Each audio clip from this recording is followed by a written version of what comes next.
On va évoquer maintenant un sujet un petit peu épineux. Dimanche dernier, Max Verstappen a remporté sa 15e victoire cette saison en établissant un nouveau record. Donc, on l'a dit, le Néerlandais qui avait assuré depuis pas mal de temps sa deuxième couronne.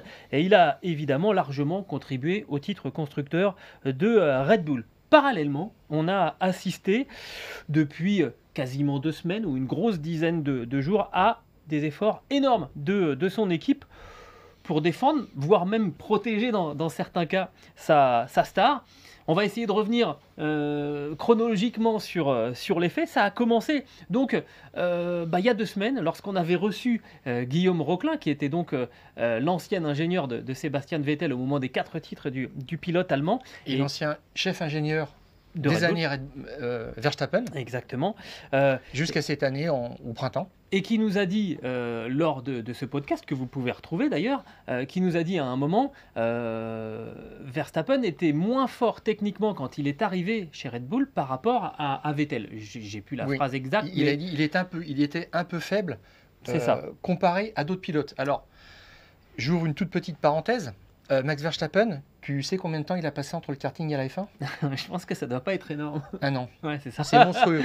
C'est la stat la plus incroyable. La plus folle, ouais. Franchement, c'est juste gigantesque. Alors, forcément, quand tu arrives en Formule 1 avec si peu de bagages, Ouais. tu peux pas être aussi fort qu'un Hamilton qui a fait 2 ans en Formule Renault, 2 ans en Formule 3 et une année de GP2. On apprend des choses, forcément. Donc, tu es moins solide. Et puis, ce qu'il nous avait expliqué simplement, c'est que Verstappen, c'est un pilote qui est instinctif, qui fait confiance à son équipe technique, qui lui règle la voiture.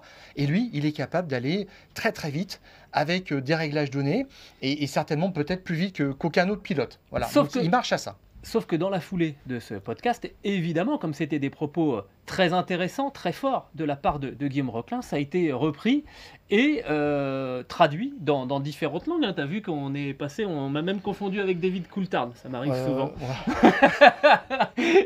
On a été repris dans plusieurs langues et il y a certains collègues qui font des raccourcis dans leur traduction. Ça a failli, et on a été très très embêté vis-à-vis de Guillaume Roquelin, ça a failli quand même, je pense même que ça a fait un petit peu de bruit du côté de chez Red Bull, parce que il y a certains qui ont traduit Verstappen est faible techniquement. Ah oui, mais là, attendez, il y a un problème.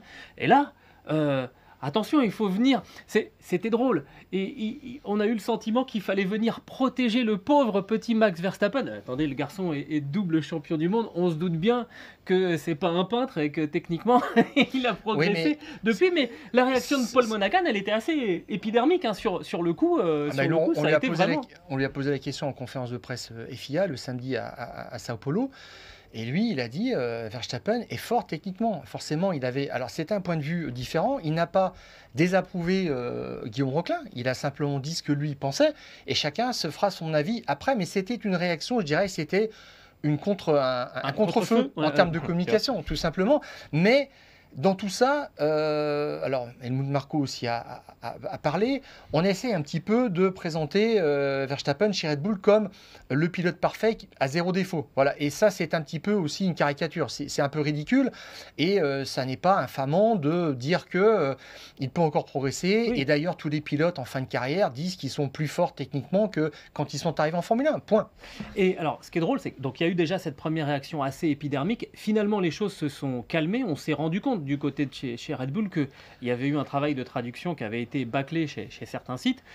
Et à tel point, c'est Guillaume Roquelin, il a été invité, comme il nous l'avait dit, à Abu Dhabi pour le dernier Grand Prix de la saison et qu'il était sur le muret, preuve que ses propos n'étaient pas scandaleux et qu'ils n'étaient pas diffamatoires vis-à-vis de Max Verstappen. Il était pour suivre en essai libre 1 Liam Lawson, le pilote qui remplaçait Verstappen, le jeune pilote de la filière. En tout cas, je vais le dire à titre personnel, ça m'a soulagé de voir qu'il n'était pas persona non grata parce que ça nous aurait embêté quand même que suite à un passage chez nous, on puisse être ennuyé.